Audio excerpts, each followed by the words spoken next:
Regardless how you feel about slavery, white folk, the reality of the situation is you guys are in a better position because of the free labor, the mistreatment, the subjugation, etc. of black folk for over 400 years in this country.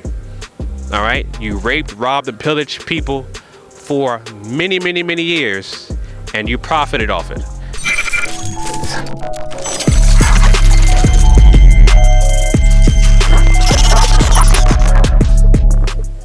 All right, family, you already know what this is. Chauncey, aka Ukarema GMOGMedia, with another GMOGMedia spotlight.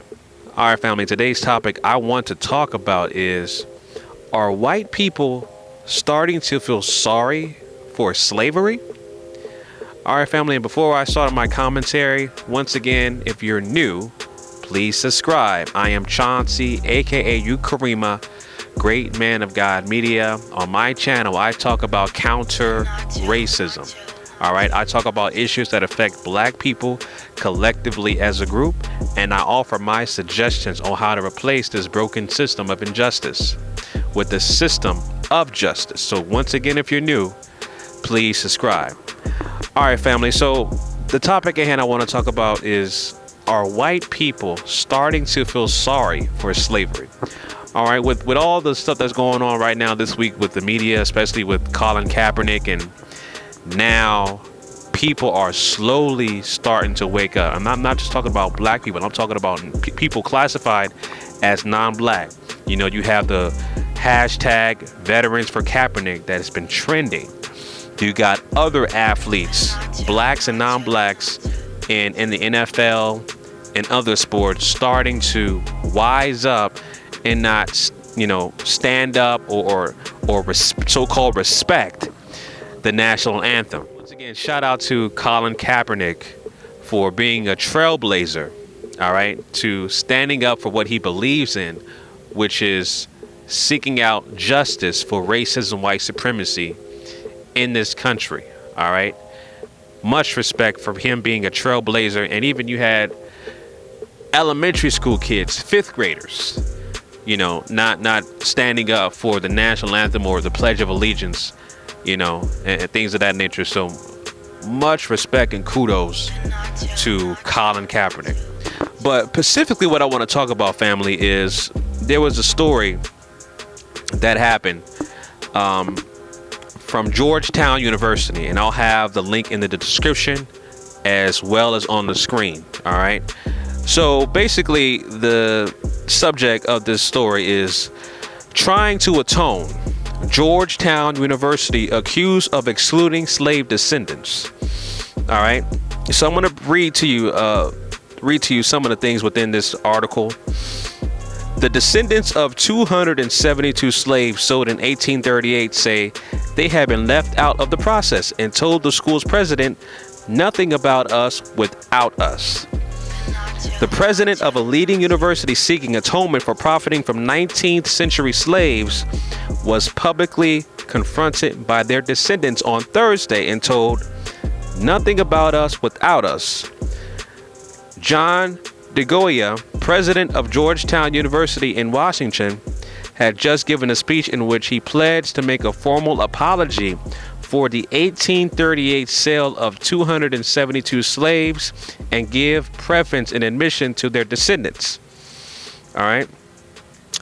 And further reads, now check this quote out, family. All right. Listen to this quote very carefully, and I'm going to break it down and give my commentary. Stewart, a retired Kellogg's employee from Battle Creek, Michigan, added, "We want a partnership. We are not interested in conflict. We are not talking reparations.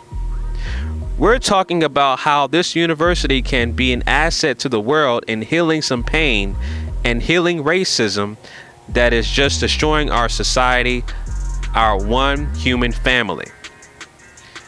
All right, end quote. So once again, I titled this video, "Are white people starting to feel sorry for slavery?" Right? Now, I don't know, I don't know the background. Well, the background is that, the descendants of the 272 slaves confronted the school about atonement. Okay. Now, and I'm saying I don't know the background. I don't know the background personally about this guy Stewart. Okay. His name is Joe Stewart from Battle Creek, Michigan. I don't know him personally, so I'm not going to, disrespect him. But when you start off asking for atonement for a university, a white-owned institution that benefited and profited from slavery, as well as many other schools across the country and businesses, you start off by saying we are not interested in reparations. That's a major loss. Okay, you want partnership, right? Now, partnership, according to the dominant white society, means I'll give the Negro a token position, meaning we control the power, resources, and infrastructure. I'll give this Negro a token position, but we're still in control. So based off that, that's exactly what that means. They're giving the descendants of the 272 slaves who confronted the school about atonement Negro positions, meaning that what they're asking for is just meaningless things that the school can do to reconcile about slavery. Breaking bread is the end all be all. Okay, that's as far as I'm concerned. You give reparations to black folk, descendants of slavery, for over 400 years of mistreatment, domination, murdering, pillaging, you name it. Okay, and all you want to do is give history lessons on slavery for Georgetown University. So here are some of the things that Georgetown University is going to do for their atonement for the descendants of slaves. The 18,000 student university will create an institute to study the history of slavery and its legacies. A new department of African American Studies will enroll its first students this autumn. Georgetown will also rename two buildings, one after Isaac, the enslaved man whose name is the first mentioned in documents of sale, the other for Anne Marie Beecraft, a free African American woman who founded a school for black girls in Georgetown neighborhood in 1827. The buildings had previously borne the name of the presidents who oversaw the 1838 sale for $115, or roughly $3.3 million today, to pay off debts.